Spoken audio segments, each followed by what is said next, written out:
आप लोग अपनी बुक में एक बार निकाल लेना। मैं फोन से शेयर कर रहा हूँ, लैपटॉप पे कुछ इशू आ रहा है, फोन से शेयर कर रहा हूँ मैं, तो आपको मे बी विजिबिलिटी के अंदर थोड़ा सा इशू आएगा। तो आप अपनी बुक्स खोल लो फटाफट, अगर आपके पास सुभाष डे है तो, और नहीं है तो मैं क्वेश्चंस बता रहा हूँ, उसमें से अपन करते जाएंगे।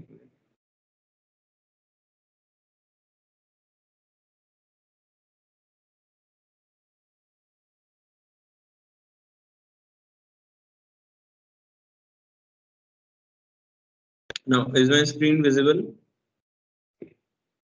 Visible? Yes, sir. Yes, sir. Yes, sir. Yes, sir.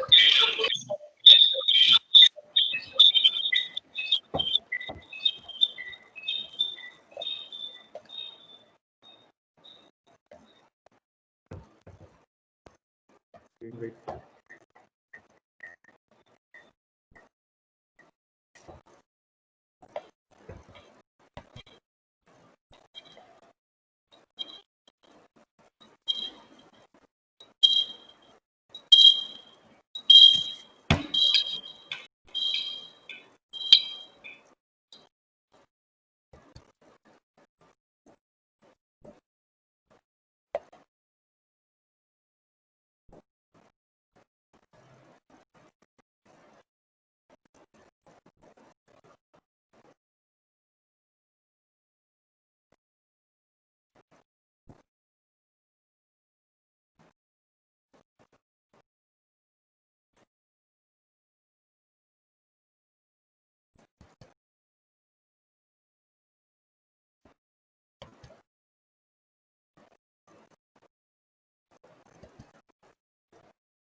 Now is my screen visible? Now is my screen visible? Now is my screen visible? No, sir. No, sir. I have already shared the screen. Wait. See. It might take few minutes.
First question,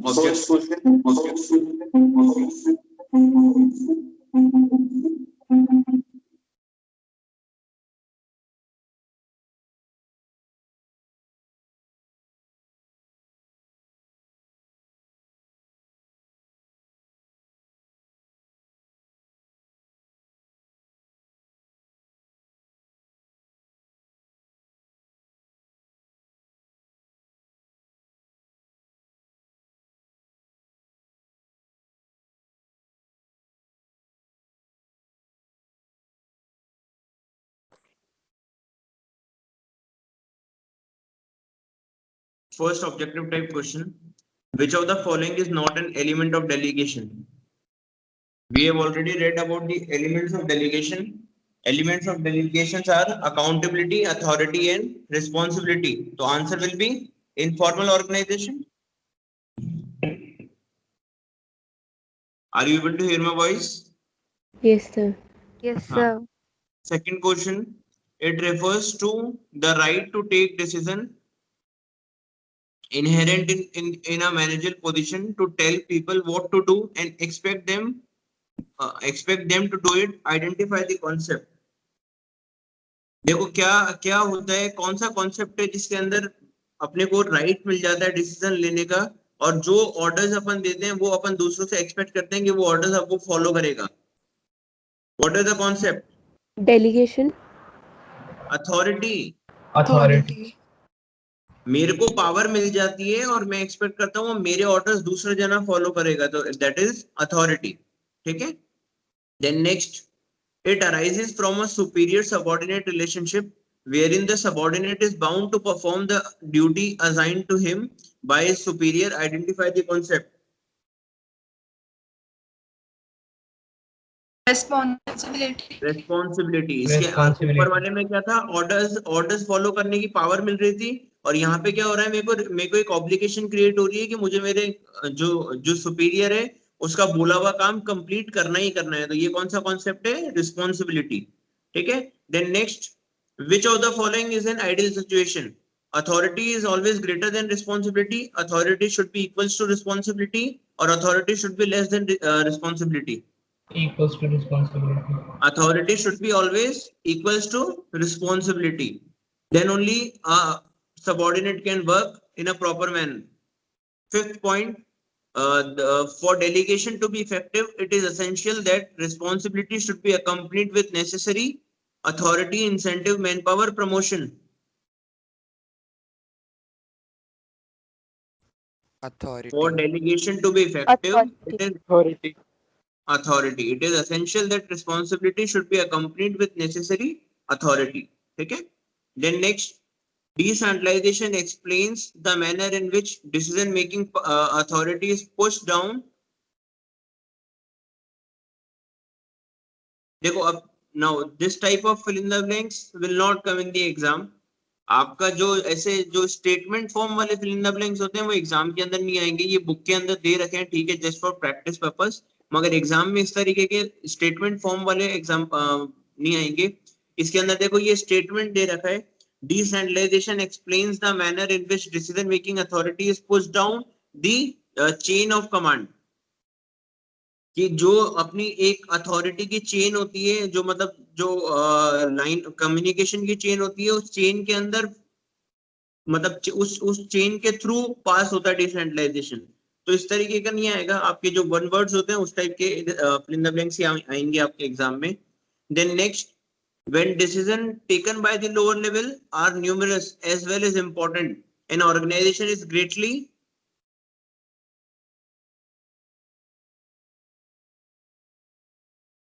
tell me fast. When decision decentralized, ये line अपन ने जब decentralisation वाला topic पढ़ा था, जब भी पढ़ी थी कि when decision taken by the lower levels are numerous as well as important, an organization is greatly decentralized. ठीक है. Then next, an organization is dash when decision making authority is delegated. जब अपन डिसेंट्रलाइज, जब अपन decision making authority को delegate कर देते हैं तो वो ऑर्गेनाइजेशन कैसी हो जाती है? डिसेंट्रलाइज ऑर्गेनाइजेशन हो जाती है. Then next, complete centralisation would imply concentration of all decision making functions at the what? Lower level, middle level, apex level, or none of the above? Apex level. Apex level means top level of management. तो complete centralisation का मतलब क्या होता है कि जब decision making power केवल top level management के पास में हो, ना तो लोअर लेवल के पास कोई डिसीजन मेकिंग पावर है, ना मिडिल लेवल के पास कोई डिसीजन मेकिंग पावर है. Then next, a manager must delegate authority if, अब देखो ये अगेन ये स्टेटमेंट फॉर्म वाला है कि a manager must delegate his authority if you want to do the work in a effective manner. ठीक है. अपना काम वो अगर इफेक्टिव मैनर में करना चाहता है, प्रॉपर तरीके से करना चाहता है, तो उसको डेलीगेशन करना कंपलसरी है.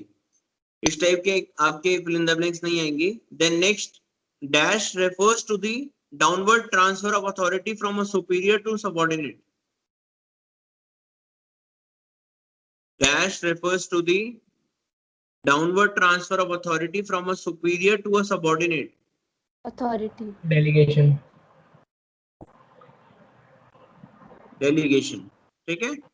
Delegation refers to the downward transfer of authority from a superior to a subordinate. अपन जब superior subordinate को transfer करते हैं अपनी authority, that process is known as delegation. Then next, delegation is a prerequisite to the efficient functioning of an organization because वही वाला point जो अभी अपन ने 10th वाला point पढ़ा था, because it enables the manager to do the work efficiently. ठीक है, ये भी इस टाइप का भी illustration fill in the blanks आपका नहीं आएगा. Then next, delegation does not mean abdication. What does it mean?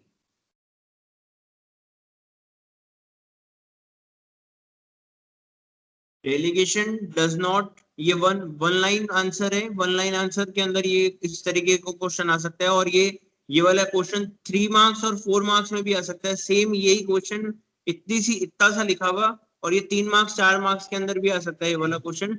Delegation does not means abdication. What does it mean? Delegation का मतलब एब्डिकेशन मतलब पीछा छुड़ाना नहीं होता. What does it mean? अपन ने एलिमेंट्स ऑफ डेलीगेशन करा था तब ये बताया था.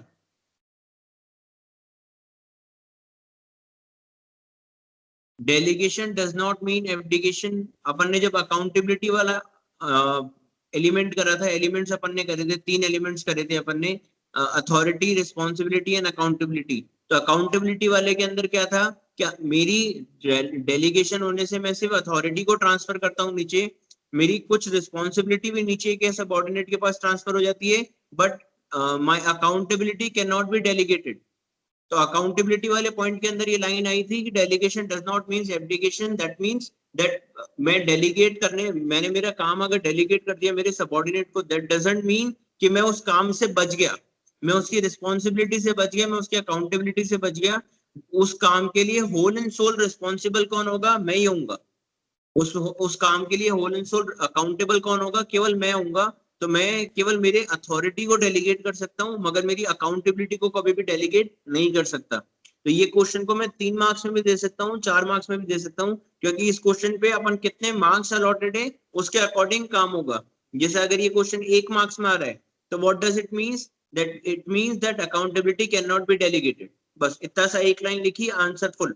अब अगर ये क्वेश्चन 3 मार्क्स के अंदर आ रहा है तो पहले अपन ने लिखा कि it means that accountability can not be delegated. फिर मेरे को अकाउंटेबिलिटी वाले टॉपिक को पूरा समझाना पड़ेगा. अगर 4 मार्क्स में दे दिया तो पहले accountability can not be delegated, फिर मेरे को तीनों एलिमेंट्स को समझाना पड़ेगा. ठीक है, तो एक ही क्वेश्चन को अपन 1 मार्क्स, 3 मार्क्स, 4 मार्क्स अलग अलग वेरिएंट के अंदर बना के दे सकते हैं. इट डिपेंड्स वो आपसे कितने पॉइंट्स लिखवाना चाह रहा है क्वेश्चन के अंदर, कितना आंसर लिखवाना चाह रहा है. ठीक है. Then next, dash reduces successively as we go down the corporate ladder. Authority, responsibility और अकाउंटेबिलिटी. अथॉरिटी. ठीक है, अथॉरिटी रिड्यूस होती जाती है जितना नीचे मैं कॉर्पोरेट लेटर पे जाता जाऊंगा. जितनी ऊपर की पोस्ट होगी उतनी अथॉरिटी मेरे पास ज्यादा होगी, जितनी नीचे वाली पोस्ट पे आता जाऊंगा उतनी अथॉरिटी कम होती जाएगी. Then next, as an organisation grows in size and complexity there is a tendency to move upward, to move towards decentralisation decision making because. Complete the sentence. Again इस टाइप के questions नहीं आएंगे, दिमाग मत लगाओ. Then next, decentralization should be applied with caution as. ये भी वही complete the sentence वाला है, रहने दो ये. Next, in a decentralized organization there is no need for supervision over the activities of a subordinate. True or false? False. False. In a decentralized organization there is no need of supervision. मेरी भले ही organization decentralized है मगर मेरे को मेरे जो subordinates हैं उनकी एक्टिविटीज के ऊपर सुपरविजन रखना जरूरी है कि वो लोग क्या कर रहे हैं. अगर मैं उन पे सुपरविजन नहीं रखा, फॉलो अप एक्शन नहीं लिया तो क्या होगा, मेरा काम, कोई भी मेरा काम नहीं कंप्लीट कर पाएगा. ठीक है, वो सब जने काम को टालते जाएंगे, छोड़ते जाएंगे, मेरा काम कभी भी कंप्लीट नहीं होगा टाइमली. ठीक है. Then next 18 point, decentralisation is dash when checking required on decision taken by lower level of management.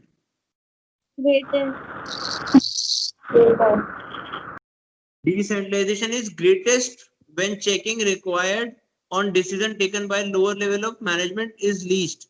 अगर लोअर लेवल ऑफ मैनेजमेंट के ऊपर चेकिंग लीस्ट हो रही है तो डिसेंट्रलाइजेशन मतलब पूरा टोटली डिसेंट्रलाइज कर रखा है मैंने मेरी इकोनॉमी को. Then next, in a decentralised organisation one of the challenges is the accountability of performance.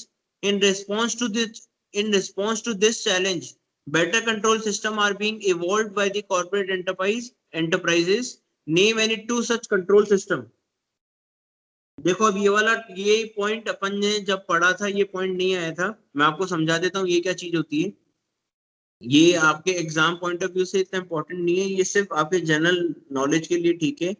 Question क्या बोला है देखो, in a decentralised organisation one of the challenge is accountability of performance. कि जब भी डिसेंट्रलाइजेशन ऑर्गेनाइजेशन में convert हो जाती है तब जो सबसे ज्यादा जो एक चैलेंज आता है, जो एक प्रॉब्लम फेस करती है टॉप लेवल मैनेजमेंट, वो होता है कि आपके जो नीचे के लोअर वर्कर्स हैं उनकी जो परफॉर्मेंस है उसकी अकाउंटेबिलिटी कौन रखेगा. मतलब उनकी परफॉर्मेंस इंक्रीज हो रही है, डिक्रीज हो रही है या सही चल रही है, इन सब चीजों को चेक कौन करेगा. In response to this challenge better control system are being evolved by the corporate enterprise. Name any two such control system. तो इनको कंट्रोल करने के लिए ऑर्गेनाइजेशन ने अलग अलग तरीके की कंट्रोल सिस्टम बनाती है. उसमें दो कंट्रोल सिस्टम बनते हैं, एक होता है बैलेंस स्कोर कार्ड और एक होता है management information system. Now what you mean by balance score card and management information system. Balance score card क्या होता है, एक तरीके का एक चार्ट टाइप में बनाता हूँ हर एम्प्लॉय का, ठीक है. उसके अंदर मैं उसको स्कोर प्रोवाइड करता हूँ कि उसका हर काम कितनी कितनी देर के अंदर कंप्लीट हो रहा है. सॉरी, मतलब मैंने कोई भी उसको काम अलॉट करा तो काम अलॉट करने के बाद कितने टाइम के अंदर वो काम अपना कंप्लीट करके दिखा रहा है, that is a balance score card. उसमें मैं वो चीज नोट करता हूँ. दूसरा होता है management information system. Management information system में क्या होता है, मेरे अलग अलग मैं एक एम्प्लॉइज को रिक्रूट करता हूँ जो मेरे को नीचे की टीम की सारी इंफॉर्मेशन लाके देता है मैनेजमेंट को. मतलब जो लोअर लेवल मैनेजमेंट पे काम कर रहा है, लोअर लेवल मैनेजमेंट में हर एक मैंने अलग अलग लेवल्स के ऊपर अलग अलग डिपार्टमेंट के ऊपर एक एक एम्प्लॉइज को ऐसे अलोकेट करता हूँ जो मुझे उस डिपार्टमेंट की सारी इंफॉर्मेशन लाके टॉप लेवल मैनेजमेंट को देता है. That is management information system. तो ये दो कंट्रोल मेजर्स हैं जो टॉप लेवल मैनेजमेंट अप्लाई करता है to check whether the subordinates or whether the lower level management are working well or not. ठीक है. Then next, centralization refers to retention of decision making authority, dispersal of decision making authority, opening new centers and creating divisions as profit center. तो centralization refers to retention of A. decision making authority. Retention means to seize. Decision making authority केवल वो अपने पास में रखते हैं, seize करके रखते हैं, तो उसको क्या कहते हैं अपन, centralisation. Then next, which of the following is not an element of process of delegation.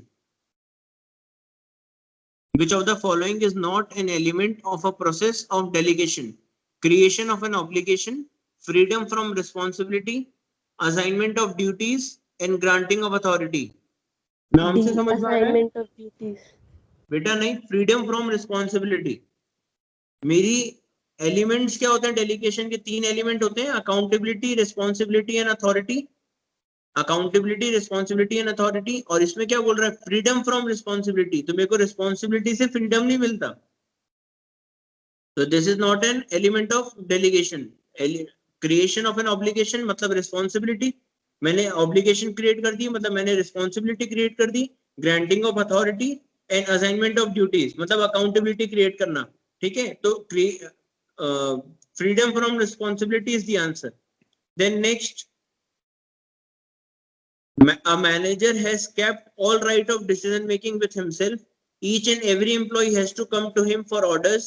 Again and again identify the concept of management not followed by the not followed by the management. तो क्या, decentralisation. Delegation. Manager, यहाँ पे सिर्फ एक manager और उसके नीचे की एम्प्लॉइज की बात हो रही है. जब डिसेंट्रलाइजेशन होता है तो डिपार्टमेंट की बात होती है. ये चीज अच्छे से याद रखना है. 6 मार्क्स का क्वेश्चन. अब जैसे देखो ये वाला क्वेश्चन है, ये क्वेश्चन 1 मार्क्स में भी आ सकता है, ये वाला क्वेश्चन 6 मार्क्स में भी आ सकता है फुल फ्लेज. 6 मार्क्स में कैसे आएगा, 1 मार्क्स में तो आपको दे रखा है ये कि अब आपसे सिर्फ आइडेंटिफाई द कॉन्सेप्ट पूछा, तो ये हो गया 1 मार्क्स का क्वेश्चन। अब अगर इसी क्वेश्चन को अगर मुझे 6 मार्क्स में देना है तो क्या लिखूंगा, identify the concept of management not followed by the manager and explain the concept. अब एक्सप्लेन वर्ड लिखते ही ये क्वेश्चन सीधा 6 मार्क्स का हो गया। अब आपने अगर आइडेंटिफिकेशन में गलती कर दी तो वो पूरे के पूरे 6 मार्क्स बेकार हो जाएंगे। अगर सिंगल मैनेजर और उसके नीचे के सबऑर्डिनेट की बात हो रही है तो it will be a delegation. अगर डिपार्टमेंट की बात हो रही है कि पूरा का पूरा डिपार्टमेंट की मेरे ऑर्डर्स को नीचे की तरफ मेरे को ट्रांसफर करना है तो इट विल बी डिसेंट्रलाइजेशन। ठीक है। Then next, a manager is of the view that he is not responsible for the quality of work that he is delegated to his subordinate. Do you agree with this viewpoint? No, sir. No.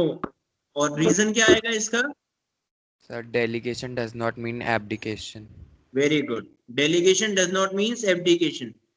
मैंने अगर मेरा काम नीचे के employees को delegate कर दिया, that doesn't means कि I am free from my accountability. ठीक है, I am the whole and sole accountable for my work. ठीक है। Then next,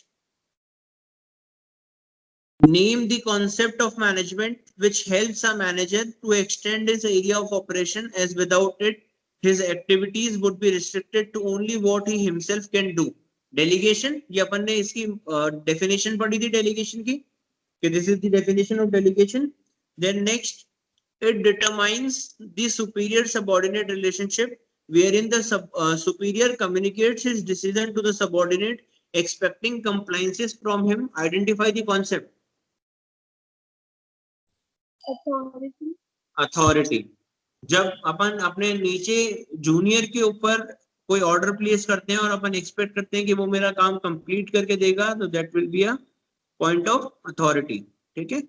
देन देखो केस स्टडीज। अच्छा, केस स्टडीज आप लोग बताओ, केस स्टडीज में आप लोगों के साथ शेयर करूं या अपन यहाँ पे एक बार डिस्कस कर लेवे?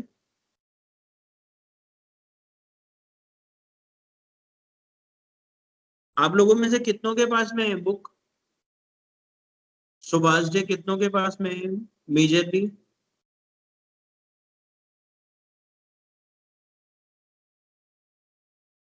Hello, at least answer. आप लोगों के पास सुभाष डे है क्या?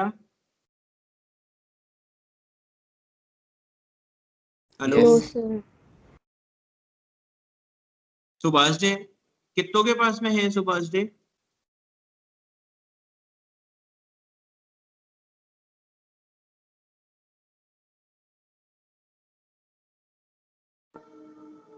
कोई आंसर ही नहीं देते हो आप लोग। आप लोगों के साथ ये दिक्कत। सर 8 बच्चों के पास है सुभाष डे।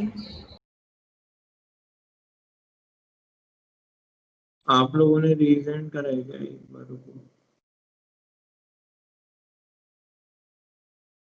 ठीक है, कोई बात नहीं, फिर मैं आप लोगों के साथ में ये पीडीएफ फाइल भी शेयर कर दूंगा। एक बार अपन अभी डिस्कस कर लेते हैं, फिर मैं ये फाइल भी शेयर कर दूंगा आपके साथ। प्लस इसकी जो अलका धवन वाला पार्ट है वो भी मैं आपके साथ शेयर कर दूंगा पीडीएफ स्कैन करके। First case study is Samir Gupta started a telecommunication company, Doinar Limited, to manufacture economical mobile phones for the Indian rural market with 15 employees. The company did very well in its initial years. As the product was good and marketed well, the demand of its product went well. To increase production, the company decided to recruit additional employees. Samir Gupta, who was earlier taking all the decision for the company, had to selectively disperse the authority. He believes that subordinates are competent, capable, and resourceful, and can assume responsibility for effective implementation of their decision. This paid off, and the company was not only able to increase its production but also expanded its product range. Identify the concept used by Samir Gupta using through which he was able to steer his company to greater heights. तो क्या करा उसने? Decentralisation कर दिया। उसने अपनी power को नीचे डिस्ट्रीब्यूट कर दिया और नीचे के एम्प्लॉइज के पास में फुल फ्लेज पावर आ गई डिसीजन लेने की, और उन्होंने इससे मल्टीपल प्रोडक्ट्स ओपन कर लिए। तो मतलब मल्टीपल डिपार्टमेंट में आ गए वो लोग। तो it is a part of decentralisation. Also explain any 3 point of importance of this concept. अब देखो एक ही मार्क्स, ये क्वेश्चन पूरा 1 मार्क्स में भी आ सकता था अगर सिर्फ कॉन्सेप्ट पूछते, और मैंने कॉन्सेप्ट के साथ में उसकी इंपॉर्टेंस भी पूछ ली 3, तो ये क्वेश्चन 4 मार्क्स में कन्वर्ट हो गया। तो मैं डिसेंट्रलाइजेशन बताऊंगा और डिसेंट्रलाइजेशन की 3 इंपॉर्टेंस बता दूंगा, ठीक है। Then next, Aman Chadda started Bullseye, a company for providing cyber security solutions to businesses. Its objective is to prevent, detect, and respond to cyber attacks and protect critical data. He was a hardworking software engineer and an expert in cyber security. His reputation grew by leaps and bounds as he was not only a person of integrity but also did his work with utmost honesty and sincerity. The business started growing day by day. He was delighted when he was offered a big project by the Ministry of Defense. While working on the project, he found that the volume of work made is impractical for him to handle all the work by himself. He decided to expand the team. The company maintained a close liaison with a local engineering college. During a campus placement, Ishan and Vrinda were appointed to work for a new project. He found the new employee capable, enthusiastic, and trustworthy. Aman was thus able to focus on objectives, and with the help of Ishan and Vrinda, the project was completed on time. Not only this, Aman was also able to extend his area of operation. On the other hand, Ishan and Vrinda also got opportunity to develop and exercise initiative. Identify and briefly explain the concept used by Aman in the above case, which helped in focusing the objective. तो क्या करा उसने, अपना काम नीचे के employ को transfer कर दिया, जिससे वो रूटीन वर्क को छोड़ के जो इंपॉर्टेंट क्रूशियल मैटर्स है उनके ऊपर काम कर सके। तो ये कौन सा कॉन्सेप्ट होता है? डेलीगेशन। ठीक है, मैं डेलीगेशन समझाऊंगा, डेलीगेशन लिख के डेलीगेशन का मीनिंग समझा दूंगा। Then next, state any 4 points of importance of the concept identified in first case. तो क्या कर दूंगा, जो अपन ने फर्स्ट केस में डेलीगेशन को आइडेंटिफाई करा, तो इसके डेलीगेशन के कोई भी 4 कॉन्सेप्ट्स में समझा दूंगा। ये 6 मार्क्स का क्वेश्चन है आपका। तो डेलीगेशन प्लस डेलीगेशन की जो मैंने डेफिनेशन समझाई वो 2 मार्क्स, उसके बाद में 4 पॉइंट इंपॉर्टेंस के समझा रहा हूं, दैट इज 4 मार्क्स। तो 2 + 4 6 मार्क्स का क्वेश्चन हो गया ये। Then next, the manager of Sudha Industries is overburdened with routine work and is able to concentrate on core issues of the company. To overcome this problem, he entrusted some of his responsibility and authority to his immediate subordinate to share some of his routine work. Which concept of management is used by the manager? तो simple है, अगर मैं immediate subordinate को मेरा work transfer कर रहा हूँ, तो that will be a part of delegation. ठीक है। Then next, Shreya Limited has been awarded recently with the Best Employer of the Year award. The company has believed in his idea and suggestion of its employee. There is selective dispersal of decision-making authority at all levels. There is no delay in delivery of orders to customer due to prompt decision taken by employees. Identify the concept. जब भी decision making की power dispersal हो जाती है नीचे के levels के ऊपर, अलग अलग लेवल्स में मैंने मेरी पावर को डिस्पर्सल कर दिया, तो that will always be a concept of decentralisation. ठीक है, तो इसमें डिसेंट्रलाइजेशन आ जाएगा सीधा।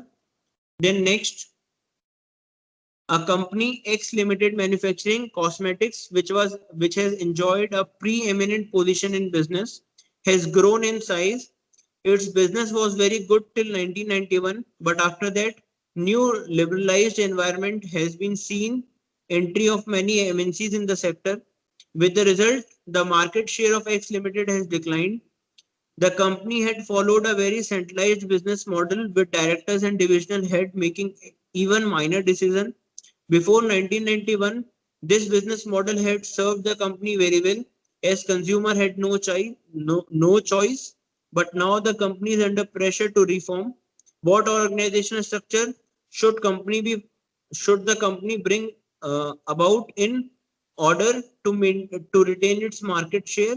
How will the changes suggested by you help the firm? Explain any 3 points.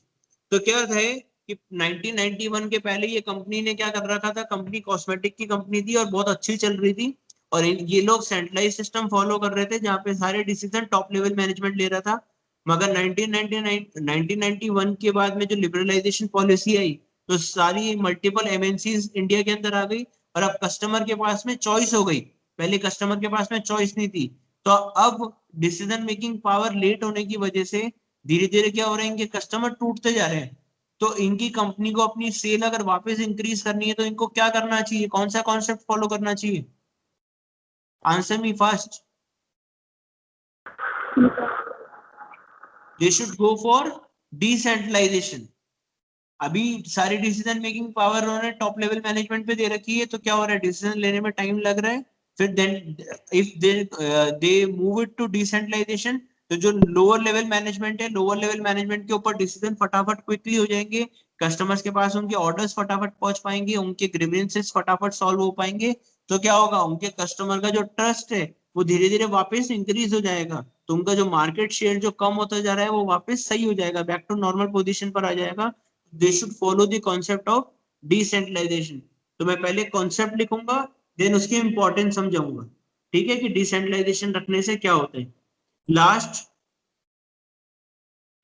भी देखो, चलो पढ़ लेते हैं एक बार ये।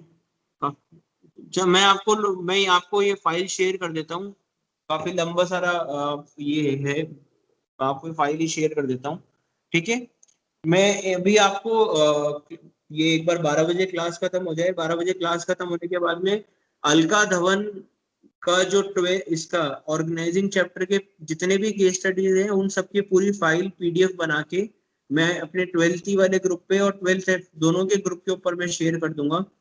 Please do go through these questions, ठीक है। वो आपका क्वेश्चन बैंक है अभी आने वाले एग्जाम के लिए, ठीक है। तो उस क्वेश्चन बैंक को प्रॉपर पूरा तरीके से अच्छे से प्रिपेयर कर लेना, ठीक है। Yes, sir. ठीक है, अभी मैं क्लास को यही एंड कर रहा हूँ। Thank you, sir. Okay, bye bye everyone. Thank you, sir.